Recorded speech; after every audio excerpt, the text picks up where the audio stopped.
It is time, if not overdue, for the Islamic world to shake off its apathy and support the millions of its people who have initiated grassroots boycott movements against Zionism. This support must be provided by offering accessible yet high-quality alternatives in the food, hygiene, communication, and automotive industries. Moreover, this situation presents significant commercial opportunities for various sectors. Millions of consumers, unwilling to purchase Western products but unable to find suitable alternatives, have already created a new market. The term boycott ironically entered the lexicon not through those who initiated it, but rather from the name of an Irishman who became its target. In 1880, Charles Boycott, a landowner, refused to lower rent prices despite a poor harvest season. In response, his tenants and their supporters launched a civilian protest against him, which included actions such as ceasing trade with him and halting postal services. As a result, Charles Boycott unintentionally became the namesake of what we now call a boycott.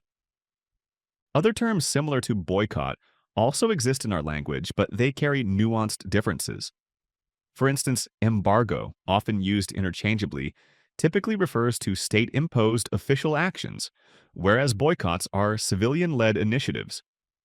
Furthermore, embargoes are generally a tool of the stronger side, while boycotts are more commonly a defensive strategy used by the weaker party. History offers numerous examples of both embargoes and boycotts, and early Islamic history is no exception, showcasing instances of economic and social sanctions of both kinds. The Prophet Muhammad, peace be upon him, and his followers endured a severe embargo during the Meccan period, facing hunger, social isolation, and physical harassment for 3 years. However, these sanctions failed to produce the desired effect on the Muslims. This was primarily because breaking the bond of faith through material sanctions is extremely difficult. Additionally, the Muslims' limited economic resources meant the embargo had little impact on broader economic balances. In essence, less is lost from the little, while much is lost from the much. Since this community largely consisted of impoverished individuals, their economic losses were minimal. The second notable instance of boycotting during the Prophet's life emerged during the economic struggle against the Jews of Medina. Upon migrating to Medina, the Prophet observed an exploitative and imbalanced economic structure. The major marketplaces were controlled by Jewish merchants, and Arabs had to pay taxes to access these markets and sell their goods. This system allowed Jewish merchants to profit not only from their own trade, but also from Arab transactions, leading to immense wealth accumulation among Jewish families. The solution was clear. Arabs needed to stop shopping in these markets and thereby curtail their economic dominance, a form of boycott in modern terms. However, completely boycotting the city's main marketplaces would have brought trade to a standstill. Therefore, the Prophet took a strategic approach by offering an alternative. Instead of simply saying, "Do not shop at the Jewish markets," the Prophet directed Muslims to a marketplace he established in Medina, saying, "Shop here instead." This new market quickly became one of the busiest in the city. Over time, other factors also contributed to rebalancing the economic dynamics between Muslims and Jews. The critical takeaway here is that discouraging people from certain actions requires providing them with viable alternatives, a principle that remains crucial for the success of modern boycott movements.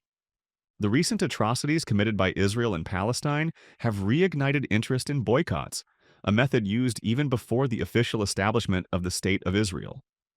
At that time, boycotts targeted Jewish communities in Palestine to prevent the establishment of an Israeli state. However, perhaps the most impactful boycott against Israel occurred during the 1973 Arab-Israeli War, when Arab countries halted oil exports to nations supporting Israel. Although this was technically an embargo due to its state-level implementation, it also functioned as a boycott, a reaction by the weaker party against the stronger. This boycott caused a dramatic fourfold increase in oil prices in the West, triggering stagflation in many countries. Developed economies heavily dependent on oil suffered significant setbacks, including rising unemployment and inflation. Nevertheless, this boycott, despite its profound economic impact, was short-lived and failed to achieve its ultimate goals. Following the signing of the Egypt-Israel Peace Treaty in 1979 and the Oslo Accords in 1993, state-level boycotts ceased, leaving civilian initiatives as the primary tool. However, it would be overly optimistic to claim that these civilian-led boycotts have significantly deterred the West or Israel. Several factors contribute to this lack of success. Most notably, Israel is supported as a strategic Anglican evangelical project by the West. While civilian boycotts impose financial costs on pro-Israel companies, these costs are not substantial enough to dissuade the West from subsidizing Israel. Both Western nations and the Jewish community have already accepted the financial burdens of sustaining this project. That said, the West's capacity to subsidize is not limitless, and a boycott that pushes these boundaries could weaken this support. Here, the Prophet Muhammad's emphasis on offering alternatives during the establishment of the Medina market is particularly relevant. For boycotts to succeed, it is essential to suggest or create alternative products or companies that enable people to continue their daily lives without disruption.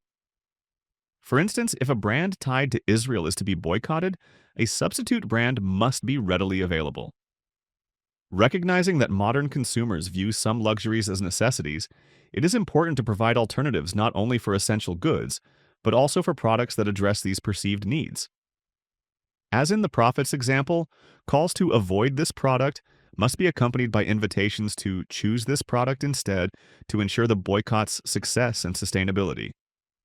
This approach can be described as a positive boycott, where directing people toward an alternative is more effective than merely discouraging them from a familiar option.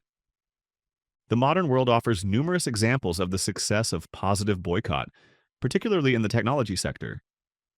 For instance, China's advancements in mobile communication technologies have forced US and European manufacturers to take defensive measures, even prompting them to adopt rhetoric typically associated with boycotts.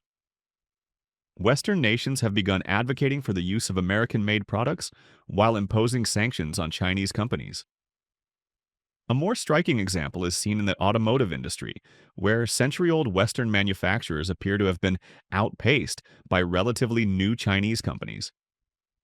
In the Chinese market, the success of local automotive brands highlights the power of providing strong alternatives. It is time, if not overdue, for the Islamic world to awaken and support the millions of its people who have earnestly initiated grassroots boycotts against Zionism. These efforts must be complemented with accessible yet high-quality alternatives in the food, hygiene, communication, and automotive sectors. Moreover, this necessity is not merely moral, but also presents economic opportunities for various industries. Millions of consumers, reluctant to purchase Western products, yet unable to find viable alternatives, have created an untapped market. The key is to offer products that are not only equivalent in quality to the boycotted items, but even superior. World history is filled with moments of both risk and opportunity.